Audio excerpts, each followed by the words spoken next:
Hello everybody, welcome to another episode of Sunday Night Live with me, Jonny Lipsham, here at jonnylipshamstudios.co.uk. I hope everybody has had a fantastic weekend. It has been a glorious weekend here in the southeast part of Scotland. Of course, Scotland is the capital of literally everything, even things imagined. We dominate and are in control of. But I hope everybody's been well. I am still stuffed up to the brim with a cold. It's not particularly very much fun. I did go to church this morning. Probably shouldn't have because I felt absolutely lousy. I just wanted to be out of the house, to be honest. So I was glad to get out of the house, but really probably shouldn't have gone anywhere. And pretty much as soon as the service was done, we went pretty much straight home, and I went straight to my bed, and I slept until dinner time, and which actually has helped quite a bit because I now have energy to do this show, which I pretty much absolutely would not have had this morning, and had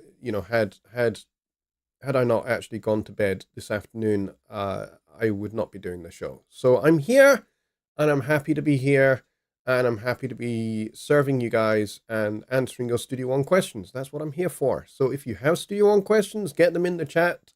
Now, if you are here and you are watching for the first time and you are not subscribed to the channel, you won't be able to ask a question.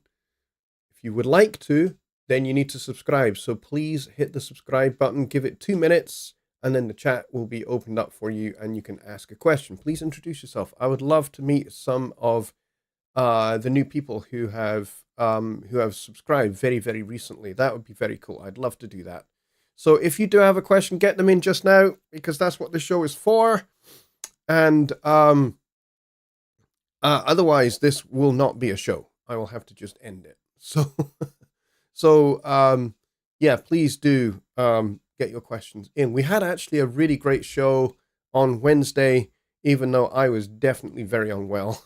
You guys were very patient with me. Thank you for that. But we had a really great show, and you guys asked some great questions, which helped get me through it. So it would be fantastic to get some really good questions in the show tonight about Studio One. So if you are using Studio One is the thing that you use either for recording, for songwriting, for mixing, or for mastering, or sound design. We'll cover any of those subjects. That would be cool. But first of all, I did set this show up very, very early. Very, very early. Basically, whilst I was having my breakfast, I was just like, I'm committing to do a show. Regardless of how I feel, I'm committing to do it. And so I did, and my very, very crazy but very, very cool friend, Chris Mrakna, was the first one in the door. Well done to you, Chris, because you were pretty much 13 hours early, which is awesome. He goes, wow, it's really early. I'll be listening tonight, but I won't be able to participate. I have to work again. Anybody know where I can find a boiler tech so I can hire him? Starting pay is more than $60 an hour. Chris, I hope you find somebody, because that would be cool. Then you won't have to work quite so much. He says, Ron says, I'm right behind you. Chris says, it's nice to know there is somebody standing behind me. Sometimes I feel like I'm in this all by myself. But you, my friend, have helped me on more than one occasion. Well, you and Jonny. Well, thank you very much, Chris. I'm glad to have been of help to you, my friend. You have been of great help to me too. So, this is the great thing about this community. It's a two-way street. It's not just about me teaching you guys. You teach me. And it's not just about me blessing you. You bless me. My gosh, you guys have blessed my socks off multiple times over the last several years. So this is like, we are rapidly approaching the 400th Sunday Night Live, believe it or not. We do not have far to go. We will probably get to it maybe by the end of this year, I think, if I've done my math right. Because I think this is show number 361, so I don't think we have that many Sundays left to make it possible. But yes, it's either going to be the end of this year or it'll be the start of 2025 that we will get to show number 400. When we get to Sunday Night Live show 400, we'll have a little bit of a celebration. We'll have a little bit of a party. That would be cool. I'd like to do that. And then, of course, the big celebration will be for show 500, which we will definitely get to at some point, probably 2026, because there are only 50-ish Sundays in a year, something like that. So we will get there. And when we get to show number 500, we will have a very large celebration. We will do a double length show. So we'll do a 2-hour show for the 500th show celebration. And there will be guests, and there may even be prizes. There may even be things that we just give away just because we can. We'll see. We'll see where the land lies when we get to that particular point. But continuing on through, Billy Morgan is here. Ron Figura is here, as mentioned. Sean Aaron is here. Tony Cardona is here. John Hawk is here. Kyle Trajuziak. DJ Vu is here as well. Daryl Harrison is also here. I love that name because it sounds just so Scottish when I say it. Bobby Booth is here. Don Oliver is here. Danny Taylor is here. Danny, good to see you, buddy. Let's see who else is here. The W5 family, well, at least one part of the W5 family is here, and I'm very glad to see you too. Let's see, who else do we have? I'm going through, and I think that's it. Paparapta Music is here as well. Hello, my friend. I'm very glad you are here. It's been a wee while since we've seen you. But I'm glad you're here. Let's go see. We do have questions, so let's get to those. Let's just get started, shall we? We're 10 minutes into the show. Let's actually just do it and get started. I'm trying to hype myself up and give myself some energy. So, DJ Voos. I don't know what that was. DJ, that was my brain basically going, I have words, I just don't know how to get them out of your mouth at this moment. It happens sometimes, and I'm not that old. Anyway, let's go see. So DJ Vu says, how do you see the development of Studio One on Defender? Well, that's a hard question for me to answer because I actually work for PreSonus. So there's a lot that I cannot say. There is some things that I can say. So I'm going to be very careful about what I do say. And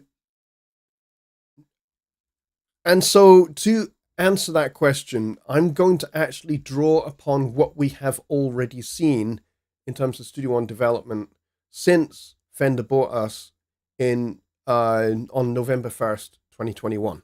So think about that. November 1st, 2021, 22, 23.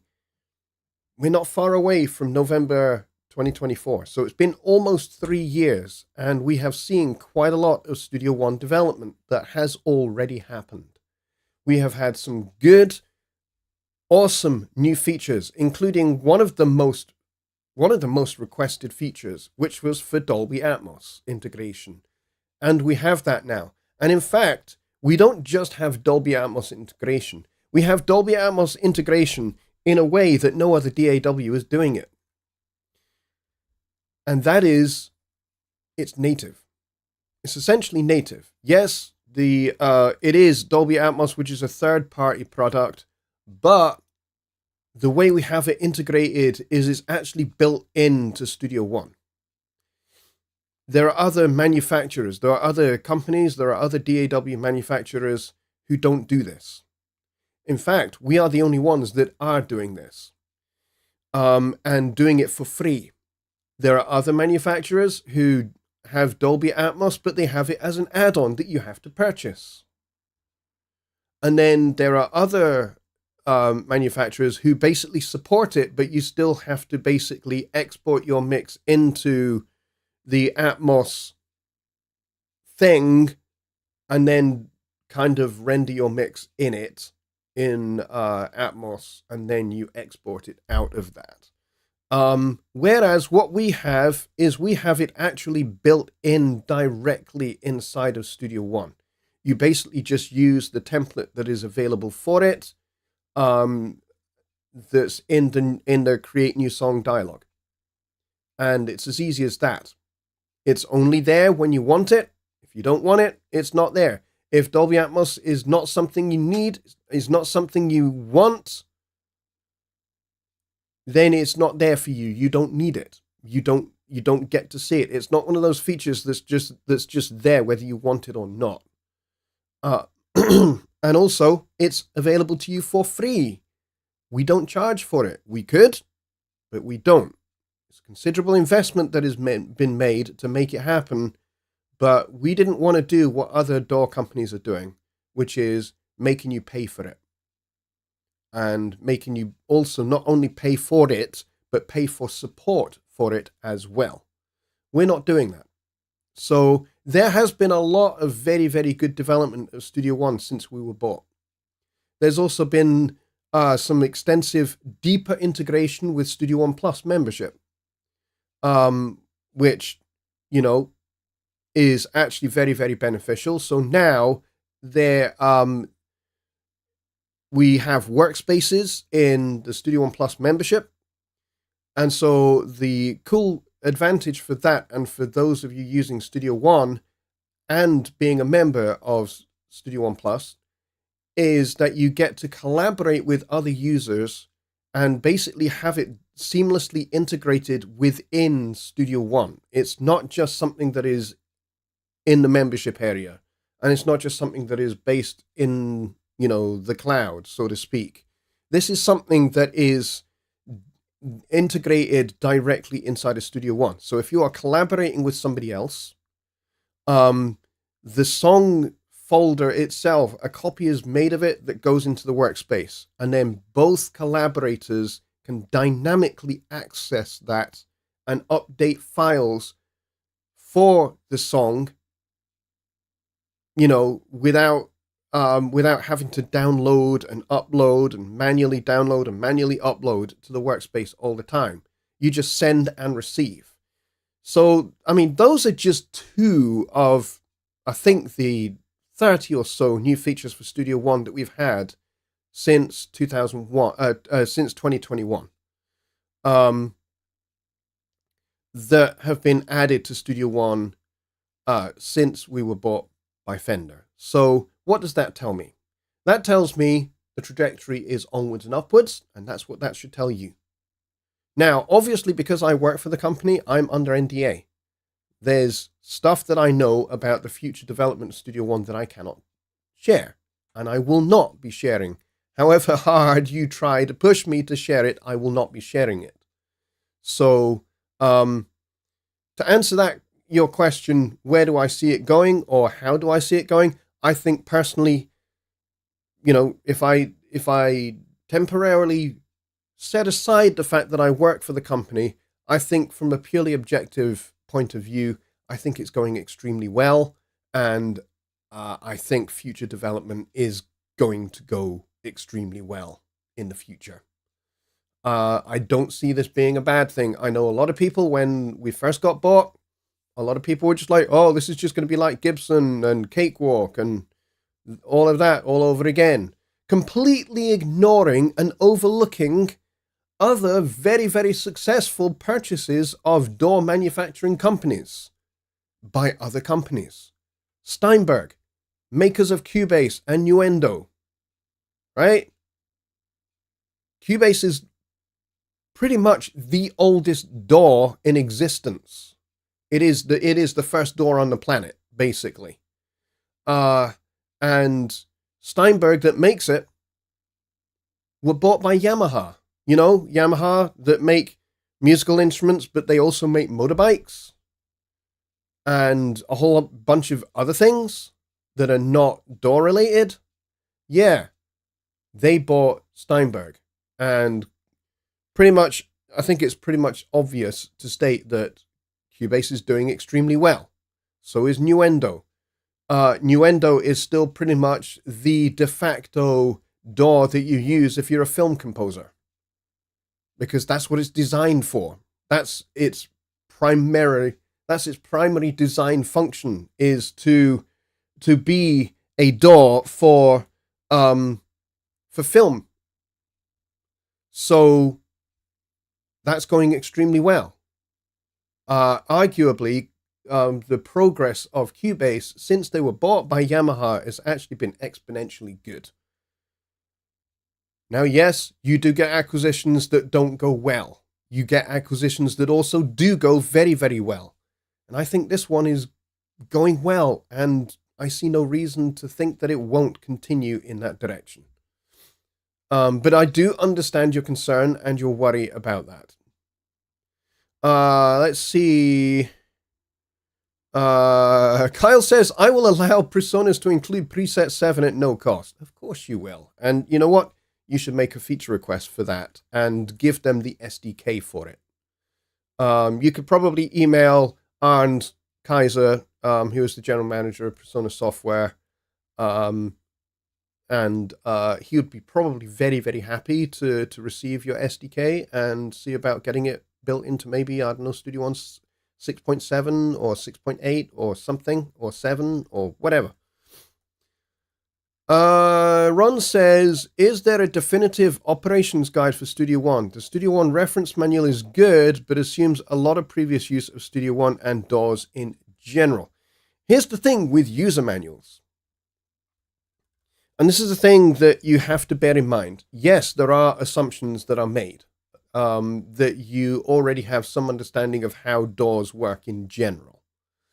And the reason for that is because DAWs are very prevalent nowadays. And also, if you include too much information, there is such a thing as a saturation level. And you see this a lot in education. You can oversaturate people with information. And what happens is they become blind to the information. The more information you provide somebody with on a particular subject, and this doesn't have to be music, this could be science, this could be maths, this could be literature, this could be history, geography. It covers a whole range. As a qualified professional educator, I'm extremely aware of this because I teach music up to degree and postgraduate degree level, but I've also taught English literature and English language at high school level. So, this is something that I'm very, very well aware of, that if you oversaturate people with information, they become blind to it. And the reason why they become blind to it is because they become overwhelmed by too much information. So if you give people too much information, like if you start, because you want to give the beginner the most detailed way in which they can get started, and get to grips with the bare bones basics, having never ever, you assume that they have no knowledge. They have no experience with a DAW whatsoever. They have no experience with computers either. Then you need to give them quite a lot of information to get them started on, how do the bare bones basic functions of Studio One actually work, or any other program for that matter. And so you have to give them quite a bit of information to do with that. Now, the danger is you can oversaturate people and you can give them too much information. And then what happens is people that are at the very, very beginning and have no knowledge whatsoever, they will become overwhelmed and they'll walk away and you'll never see them again. They'll lose interest very quickly because they will look at this and they'll go, this is a massive, great big mountain that I could not possibly overcome, especially if they are perhaps an older person who has a lot of experience with performing. Maybe they've been a gigging musician for 30, 40 years. So they've got a vast amount of musical experience. Maybe they write their own songs, have written thousands of songs. They are very, very good at performing. They are very, very good at writing songs. And they have had a successful career at that, whether at a semi-professional level or a professional level. but they've never touched a computer in their lives. They've never been in a recording studio in their lives. So you can easily overwhelm people with too much information. I know this firsthand. My dad is an extremely gifted guitar player. He has been playing guitar since he was a kid, since he was like 10, 11 years old. And he is into his 70s now. So he's been playing guitar for, a good 60 years, and he's been playing professionally as a performing artist and as a recording artist. He has recorded on a lot of records in his time. But he doesn't really know very much about recording software and how to get started. This is why I made my video series called Studio One from scratch. I made that series primarily for him because I was doing like tutorials over Skype for him way back. This is like nearly 10 years ago to get him started. And I quickly realized that there is this point where you can just give them too much information. They become overwhelmed and they don't retain a lot of the information, and it just washes over them, and they just end up going, no, I'm not going to do this. That's something I want to avoid. And this is why, reference manuals are not really educational tools. They are there to help you if you get stuck. That's what a reference manual is there for. It's there for you to refer to if you are stuck on something, and you're trying to do something, it's not working. You want to figure out why. So this is why there's a reference manual. But this is also why we have social media, we have Personas Technical Support, and we have this channel, and we have Jonny Gibe's channel. And we have the Personas YouTube channel, and we have Tim Talks Audio, and we have a whole litany of great content creators that actually make pretty good content that answer questions. We also have the Studio One Plus community as well, who are also fabulous. But the Persona Studio One Facebook group are legendary.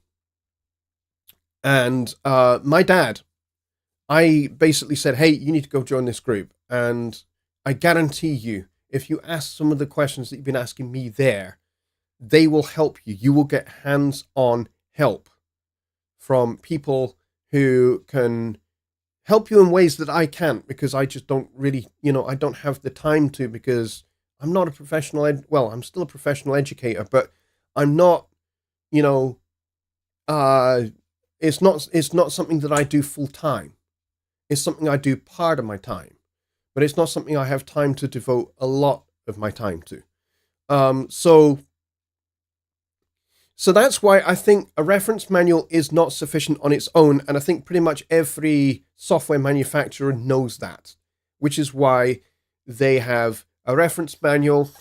They have a knowledge base, and we have that as well. There is a Personas knowledge base, which has lots of articles that have a wealth of very useful information that will answer questions that you may not get the answer to in the reference manual, because you can't put every detail into the reference manual. You cannot list every single feature and every single function in Studio One in a reference manual. It will be too big. It will be too overwhelming. You'll need like a separate, like 1 or 2 terabyte hard drive just for the reference manual. Nobody's going to want that. Too much. So yeah, reference manuals are good. You're right. But reference manuals on their own are not enough. That's why you have, you have product specialists like Gregor, Joe, and myself. And that's why you have, you have YouTube tutorials. That's why you have support groups. That's why you have you guys in this channel. That's why you have, the knowledge base and all of that. You have to basically triangulate different sources to get your information. It's like, if you're studying for a degree in music, in literature, classical English literature. So, you're studying Keats and all of that. Siegfried Sassoon and Keats and Yeats and all of that. You're studying, important literary figures in English literature. You would not get a good grade if you only relied upon a single source for your learning. So you have to have several sources. If you're writing a paper, I taught musicology, I taught music history, and my students are required to have at least 3 sources that they reference in their papers. At least 3, preferably 6. And so I think that's important too. It's a great question though. And I know I kind of went around the houses answering that, but it's a great question. Excuse me, I still have my cold. DJ Vu says, basically every DAW is prepared for complete composition, mixing and mastering of tracks. Hence my question, why is Studio One better and first on your list of music creation software? Because it's easy. Because it has a drag and drop mentality. No other DAW really has that. I mean, some do now, but only because they've seen that we've done that. It's the key core feature of how you actually use Studio One is drag and drop. If you compare, for example, Studio One to Pro Tools on how to create a bus channel, in Pro Tools land, you're talking 6, 7, maybe 8 steps just to create a bus channel. Studio One, click the first channel, hold shift, click the last channel, right click, choose, add bus for selected channel. Done. That's it. That's 3 steps. Not 7, not 8, 3.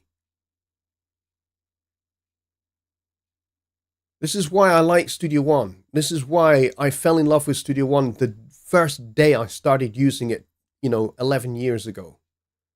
Was compared to other DAWs that I was using, like Cubase. I used Cubase for, 25 years. I used Logic quite a bit as well, back before they were bought by Apple and became a Mac-only platform, and then I stopped using them. But because I used PC, I don't really use Mac. I have a Mac. Do I use it? Not very much. I use it for certain aspects of my job at Presonus, but other than that, I don't really use a Mac. I don't like Macs. And there will be people among here who say, well, I don't like PCs. I only use Macs. And that's fine. Use what you use. Use what does the job for you. But that's why Studio One is top of my list of DAWs, because I've used a lot of DAWs. I've used Pro Tools. I've used Cubase. I've used Logic. I tried Reaper for a little while. Hated it. Man, that thing sucks. It's awful. Ableton Live is quite good for if you're in a live scenario. Ableton Live is the bee's knees. If you're using a DAW in a live setup where you are triggering samples and backing tracks and special effects and lighting and all of that and syncing video files for your live show, Ableton Live is the platform to use, unquestionably. Is it any good for recording? Is it any good for mixing? No, not really. It's clumsy. It's clunky. It's worse than Pro Tools for being clumsy and clunky. I've been a professional audio engineer since the 1990s. Really, I moved to London from Scotland. I moved to London, and in 1994, I moved to London. And within 18 months, I was working at Air Studios. I was working at different Boundary Row Studios and different studios across London. And I was using Pro Tools because that's what they had. Did I like Pro Tools? No. Pro Tools has got to be the most awful, clunky, overly complicated platform for music making that there is. And yet somehow it's the industry standard. How it got there, I have no idea. It is a miracle to me that Pro Tools is regarded as the industry standard DAW, that everyone says it is the professional DAW. Why? Why? When everything is so overly complicated. It's designed for engineers. It's not designed for musicians to make music. It's designed for engineers and people that know kind of signal flow inside out and backwards and forwards and sideways, who know how patch bays work and all of that. Most people don't. And most people that are, musicians working on their own in their home studios don't.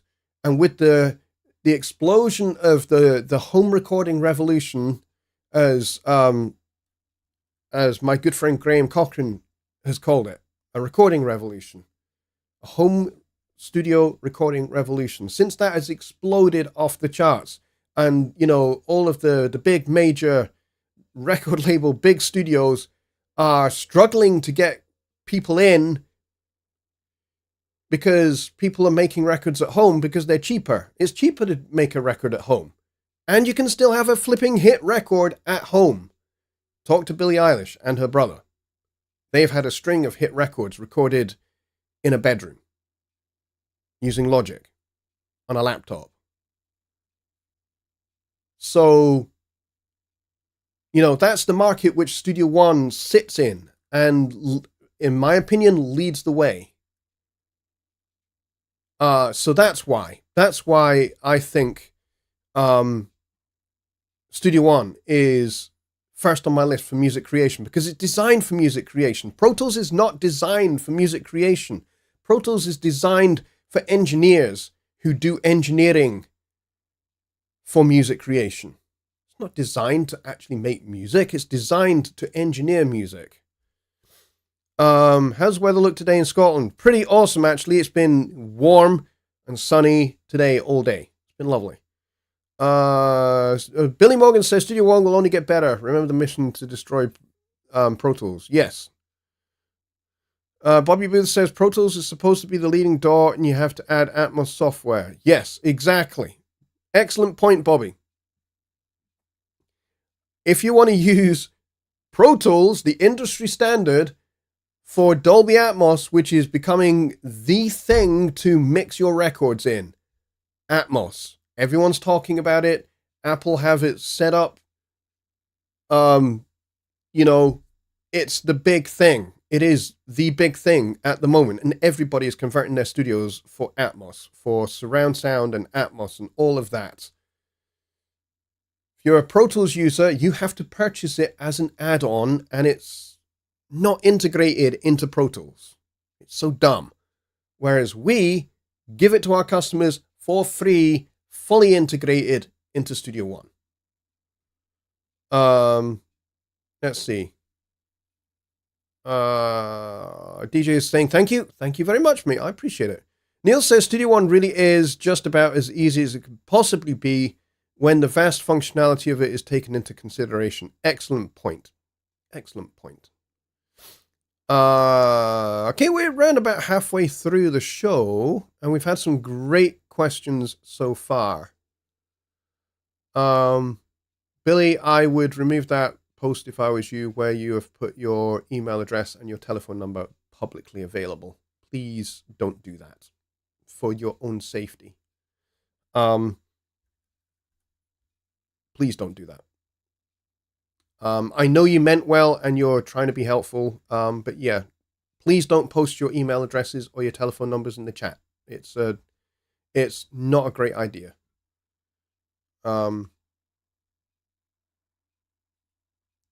There we go.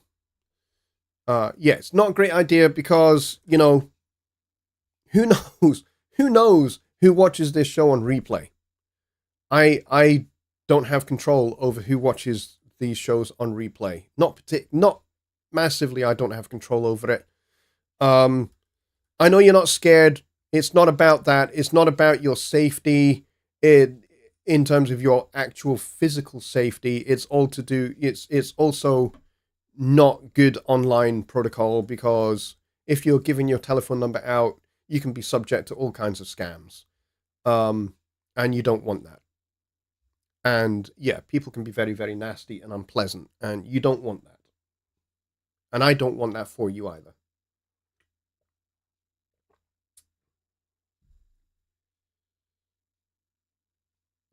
All right, any more questions, folks? Billy just described, this is funny. Billy just subscribed to my joke a day SMS list. That's funny. Yeah, I like that. I have a friend actually who is a comedian, and he's very, very funny, and he actually created an email list, which became really, really popular. And basically, you subscribe to his email list for like, I think it's like $2 or $3 a month, and his specialty of humor is one-liners. So that's what you would get emailed to you every day, is a hilarious one-liner every day.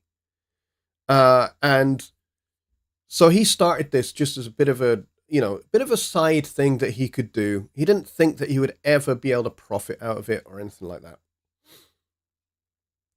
Oh, how wrong was he? He was incredibly wrong. Because he ended up, and still is, sending out these jokes every day, these one-liner jokes every single day. He's been doing it now for 15 years. So that's like every single day without fail for 15 years. But here's the thing. The whole process is now reasonably automated. I mean, they're original jokes. They're jokes that he makes. He doesn't use AI. He doesn't use any of that. But, to get you into his email list and, and into his YouTube channel and into his website and all of that and all of the other things that he has, aside from the, the joke a day thing. He's kind of automated quite a lot of that process as like an email funnel that you go through. But here's the thing. The guy makes ludicrous sums of money. I mean, he could stop doing stand-up gigs. He won't, but he could stop doing stand-up gigs because he more than makes enough money to have an extremely nice life, to go on holiday 2, maybe 3 times a year. He makes a lot of money just from his email list, sending out one-liners every day to people that are on his list and making people laugh, and people keep signing up and people keep forwarding his emails on to other people, and they join his email list as well. And before you know it, he's got I think he's got somewhere in the region of 750,000 members on his email list, all paying, I think, $2 or $3 a month. And so per person, it's not very much, but by volume, that's a lot of money. That's a lot of money that he's making. So anyway, you just kind of triggered that memory for me, Danny. So there you go. Dwayne says, I'm still trying to understand USB signal pass through a DAW interface in Studio One. Okay. It's not as complicated as you think. Your interface connects to your computer via USB, and that's how the I/O works. Basically, the inputs and outputs of your DAW Studio One, they are connected to your interface via the USB cable, and basically the signal just goes back and forth. It's a two-way communication street. And if you have USB-C, it's pretty quick. It's pretty ludicrously fast. Actually, I have the Quantum HD8, and I did actually try, because it is a USB Quantum. It's not the Thunderbolt Quantum. The Thunderbolt Quantums, everybody already knows, are the fastest Thunderbolt devices on the planet. They are. You can achieve 0.8 milliseconds of round-trip latency on a Thunderbolt Quantum. Like the Quantum 2626, Yes, you can. It's been done. It's been proved. So I thought, okay, what about the Quantum HD8 on USB? USB by itself, just de facto standard, is slower than Thunderbolt. It just is. And, there's no two ways about that. So take that in mind and don't try and compare the Quantum HD8 with the 2626 because that's the wrong comparison to make. Compare the HD8 with another USB interface if you want to kind of like do a shootout for speed. The HD8 on this PC, which is custom built for audio by a professional audio PC company called Scan Computers UK. And if you're in the UK, get your computers for them because they are freaking awesome. And not only do they build excellent computers, but their support and their service, their aftermarket service is first class. No question. A little bit of free advertising for Scan Computers there. But suffice it to say, on this computer, I can get that guy down to, I think I've got it down to like 3.5 milliseconds of latency, which is on a USB, on a PC. I think that's pretty awesome. I think that's pretty incredible. I think you'd be hard pressed to find a USB audio device that's faster. But yeah, it's actually pretty straightforward. Tony says, I've been recently curious about the Listen Bus, and I've not really learned how to use this or what I would use this for when mastering or whatever. The Listen Bus is very cool. There are a couple of applications, and these might actually not apply to you at all, Tony. I know you're curious because it's like, hey, this is a feature, but the Listen Bus serves two really good functions. Number one, you can use it for room correction software, such as Sound ID. For example, SonarWorks Sound ID. Because what that does is you can put the Sound ID plugin on the Listen Bus and you can basically do all of your mixing and mastering. Whoops, sorry, smacked the microphone. You can do all your mixing and mastering through that, listening through the Listen Bus, through your speakers or your headphones, and it corrects for kind of issues that your room has. But then when you want to send that off, or you want to upload that to SoundCloud, you don't want to print what is coming through the Listen Bus. You want to print what goes through the main output. And so that's one really, really good use case for the Listen Bus. The second really good use case is you can do a completely separate main out mix that is for use in your control room, and then your main out is for, if you've got a vocalist in a vocal booth. And here's the thing. You can have the Q outs going through the main out mix, and let's say your vocalist is doing a take in your vocal booth, but you want to solo the guitar because there's like some hum or there's some feedback or there's some other issue with that track that you want to just quickly fix whilst the vocalist is doing their take. You can do that without affecting the mix that your artist is hearing in their headphones. So that's another very, very useful application for the Listen Bus. I mean, those two applications alone, that's why we designed it. We designed it because currently, without the Listen Bus, there would be no other way to do it. And the workaround is really, really, really clunky. Jonny Gibe is in the house, so Jonny Gibe gets a fanfare. Sorry.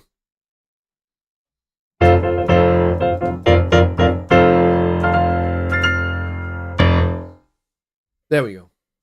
That's for Jonny, because he's here.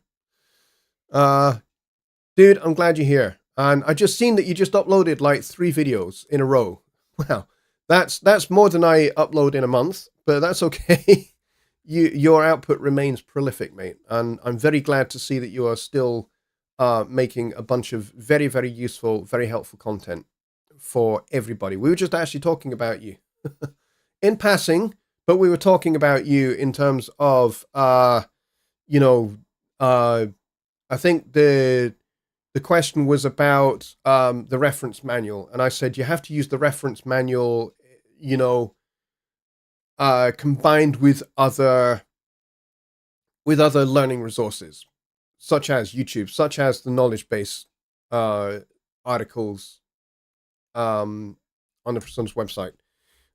So I talked about you in that context because I regard your YouTube channel as essential learning content for Studio One, much like mine and Tim's and Marcus's and Joe's and Gregor's content that they both put up on the Personas YouTube channel. All of that is important information so that you can learn. And so go consume all of that. Jonny says the Studio One reference manual is actually pretty good. Yes, it is. But I think what we were saying was, you know, it's impossible for a reference manual to be completely and utterly comprehensive and cover every single feature and every single functionality that there is in Studio One, because it would be massive. You'd have to send out, I don't know, a 1 terabyte or 2 terabyte hard drive that has just all of that information in it. And for me, as an educator, what I talked about was reaching the saturation point. You can overwhelm people with too much information. If you give people, especially when they're beginners, if you give them too much information, they will walk away. They'll just be overwhelmed and they'll say, this is a mountain that's too big. I can't get over this. What we actually need to do is what I call chunking the learning. So you break everything down into simple, bite-sized steps that are progressive, so that actually once they have, you know, consumed each chunk, before you know it, that person has actually learned something really complex. You know, they've just taken it in several steps rather than one, you know, looking at it as being one large obstacle. They've gone, okay, if I do this, you can totally get over that obstacle, but you have to break it down so that people don't get overwhelmed. Let's go see. I'm pretty sure I missed a question. Oh, maybe I didn't. Maybe I thought I did miss a question. I could have sworn I saw something here. No,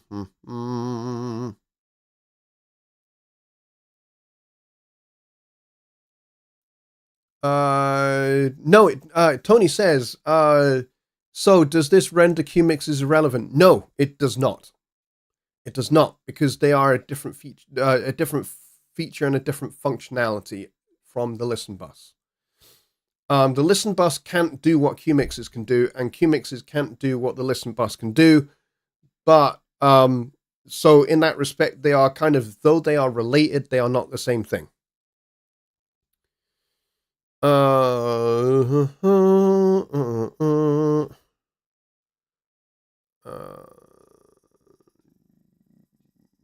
I'm reading through the chat, sorry.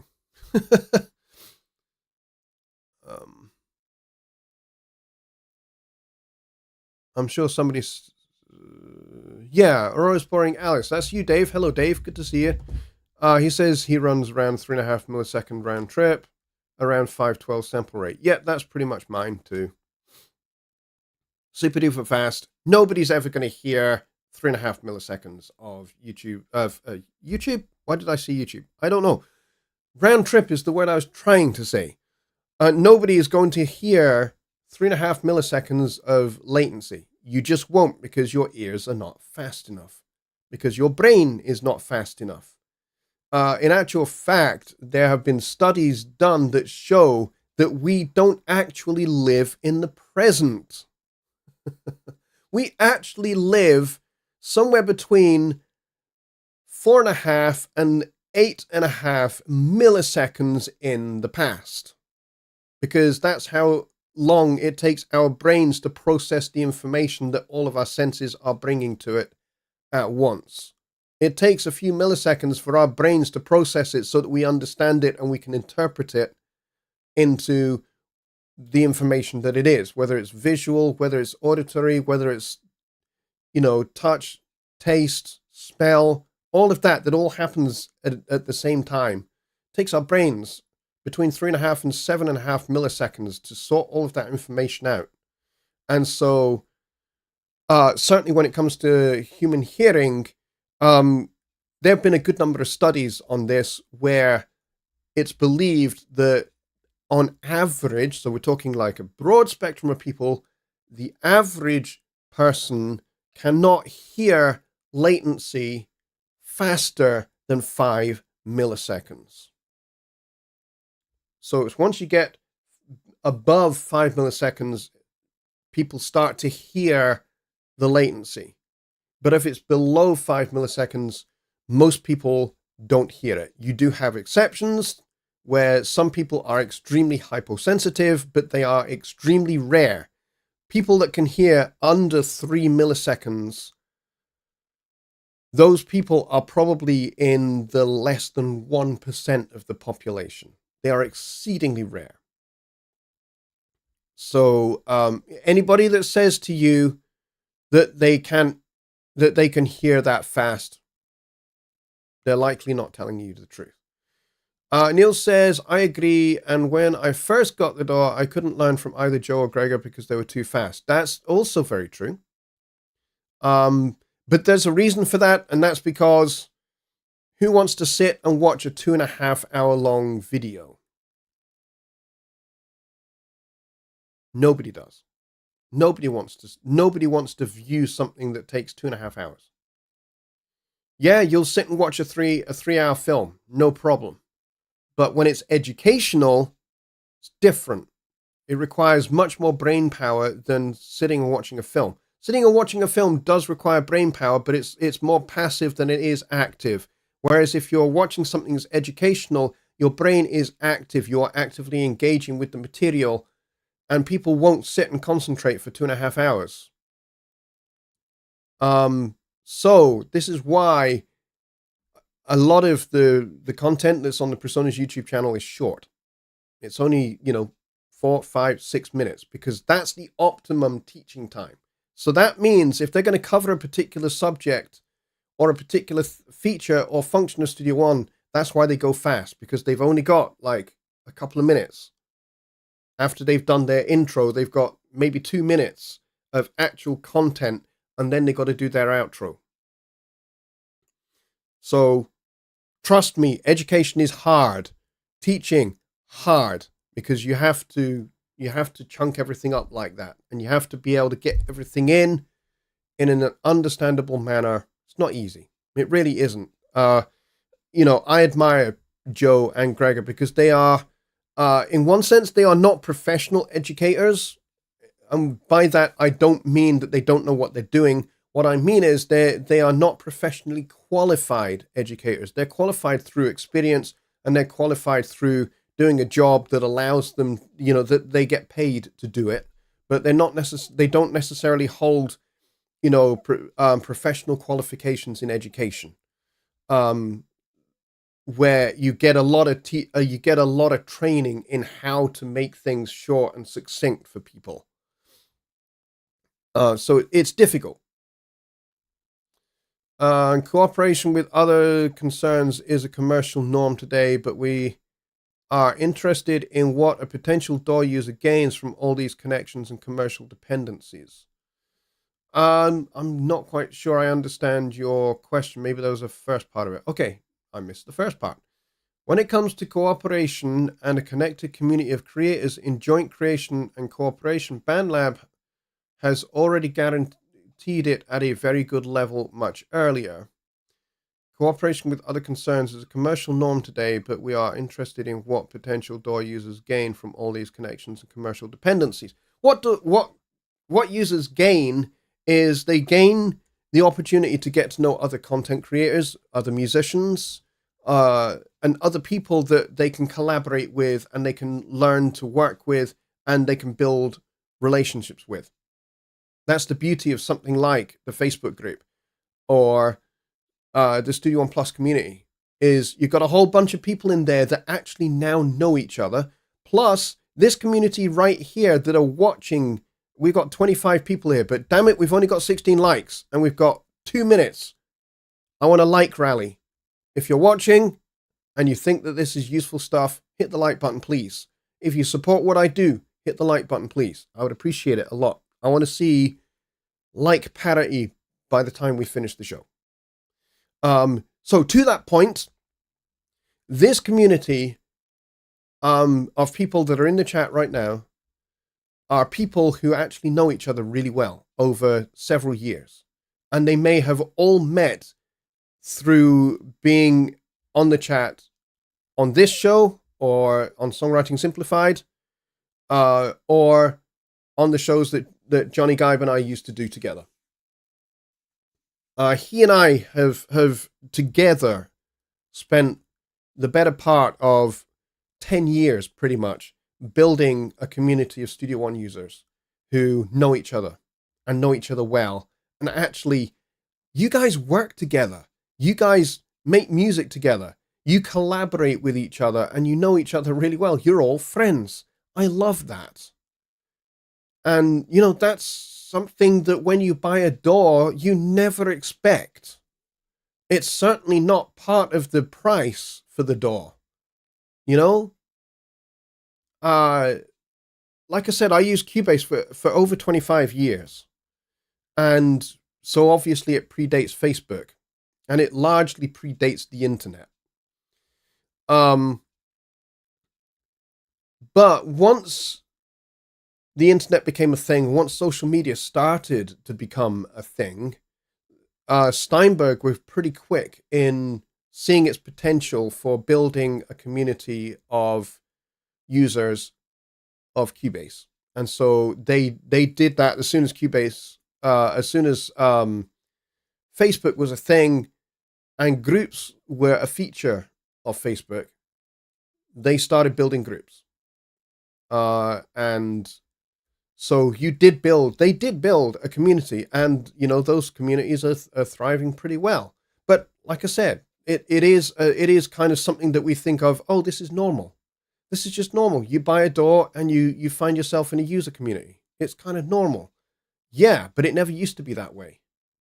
Never used to be that way. When I was cutting my teeth in coming up in the music business as a musician and as a mixing engineer, there was no internet. There were computers, but they were not very good, and they certainly weren't fast enough to do half of the things that they do now. And so you didn't get any of that. But now you have loads of ways in which you can cooperate, you can collaborate, you can meet other people. So what do we get out of it? You get what you want out of it. You know, you get out of it what you put into it. If you invest time and effort into collaborating with other people, the potential is endless for what you could get out of it. You know, if it's not something that interests you, then you know, don't get involved in social media. It's kind of up to you, really. I'm going to scroll down a little bit more. And I'm going to see if I have not missed anything else. Johnny's like, can I like more than once? If you've got like, if you've got another YouTube channel, yes, you can. Kyle says, hi, my name is Kyle. I'm a Studio One user. Yes, absolutely. I'm Jonny, and I'm a Studio One user, and I'm proud of it. Okay, we are past the hour. Thank you very much, everybody, for your fantastic questions. You guys are awesome. Thank you for keeping me company and helping me keep going through the hour. That's awesome. That's the end of the show, guys. I hope you have a fantastic rest of your Sunday. and a great start to your week. We'll be back on Wednesday for Songwriting Simplified. I'm very much looking forward to getting back now into a regular 2 shows a week thing now. I just have to shift this cold. As soon as that's shifted, everything will be good. But until then, everybody, I will see you on Wednesday for Songwriting Simplified. Thanks a lot for all of your great questions and for your company. I appreciate you guys. You are all, every single one of you, you are all awesome, including you. Yes, you, third from the left, standing at the back. You are awesome. And you over there, yes, you're awesome too. So anyways, take care, everybody. Billy has a Zoom hangout. I may join for a little while before I pack it in and go to bed. We're almost at parity. We're 23 viewers and 20 likes. It's close enough. I'll take that. All right, guys. Take care. See you Wednesday. Good night, everybody.